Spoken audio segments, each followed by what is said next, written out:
Welcome to this cinematic explainer where we're going to completely flip the script on everything you thought you knew about the Ghost of Sparta. If you just glance at the surface, it is incredibly easy to write Kratos off as this mindless monster, right? Just a walking ball of rage who kills gods for sport, or maybe out of some petty grudge. But today, we are moving entirely past that idea. We're going to unpack the really deep, thematic layers of the Greek saga and show you that this story is far, far more profound than just a simple bloodbath. So let's just go ahead and dispel a massive myth right off the bat, this idea of Kratos as the atheist god killer. His legendary violence was never actually about some philosophical rebellion against religion itself. The reality is quite a bit darker. Kratos was a slayer of tyranny. As we'll see, his legendary violence was a direct, violently necessary reaction to the absolute unchecked abuse of power. The targets of his rage just happened to be wearing the crowns of gods. So let's get into Section 1, the myth of the monster.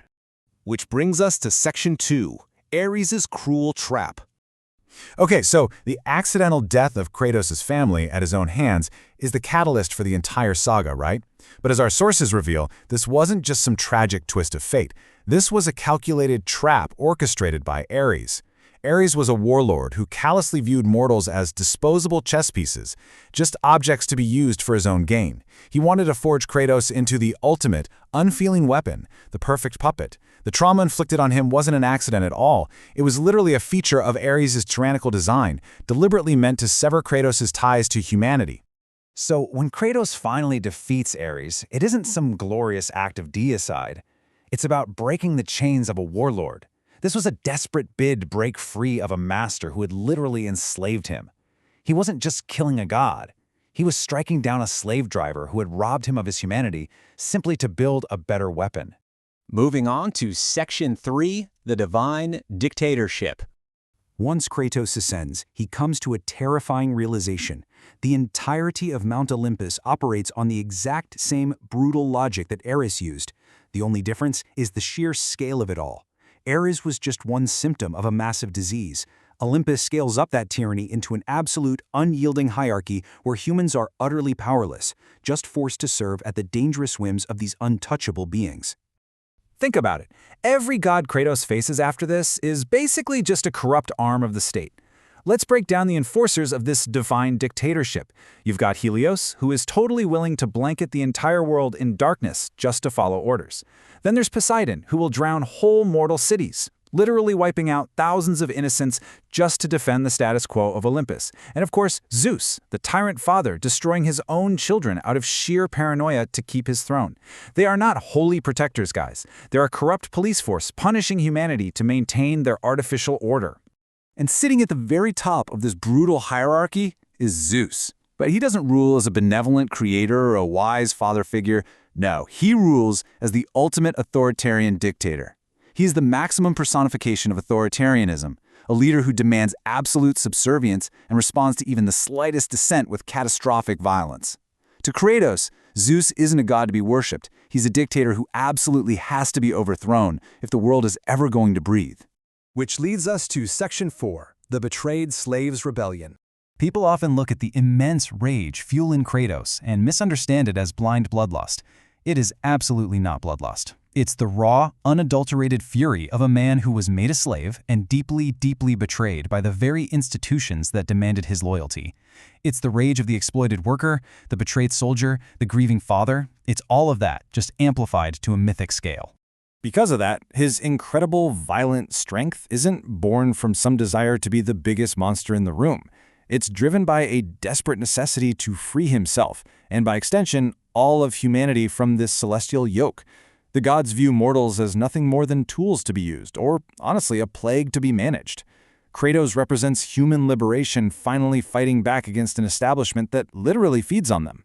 So as Kratos violently dismantles Olympus piece by piece, we're not actually meant to sit back and celebrate the murder of immortals. What we are witnessing is the fall of a regime of terror hiding behind the cloak of mythology. These gods use mythology and their demands for worship as a cloak to hide their tyranny. Kratos is simply ripping that cloak away. All right, Section 5, Athena and the vicious cycle. In the climax of the story, Kratos is left standing in the ruins of the world, and he has the ultimate power of Pandora's box right in his hands. And it's at this exact moment he is confronted by Athena. She steps out of the shadows and demands the power for herself, claiming she needs it so she can quote-unquote restore order. It is the ultimate temptation. Kratos finds himself staring down the cycle of power, the inevitable transition from one absolute dictator to another, always under the guise of restoring order.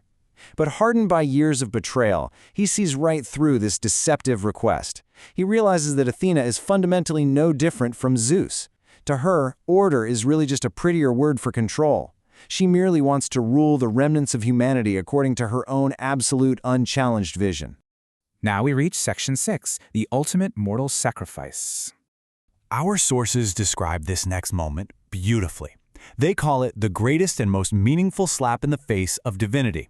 In a profound, totally world-altering refusal to perpetuate the cycle of tyranny, Kratos makes a massive statement. He proves once and for all that humanity's salvation will never ever come from a god, whether that god claims to be benevolent like Athena or authoritarian like Zeus.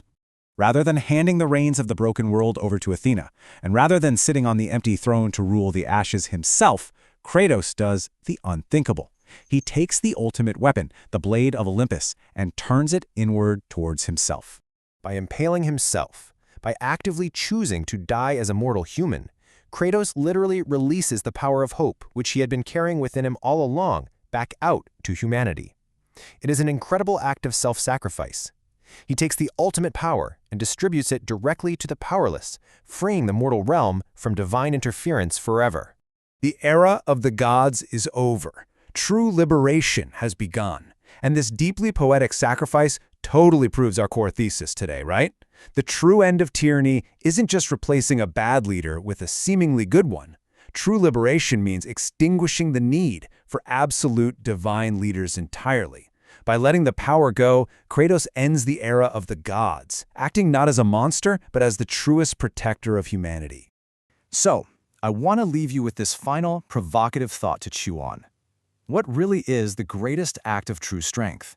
Is it to destroy a god, or to have the courage not to become one? Kratos' true power wasn't found in his ability to conquer Olympus, but in his absolute, unyielding refusal to rule it. Thank you so much for joining me for this explainer, and I really hope this completely changes how you view this incredible mythos.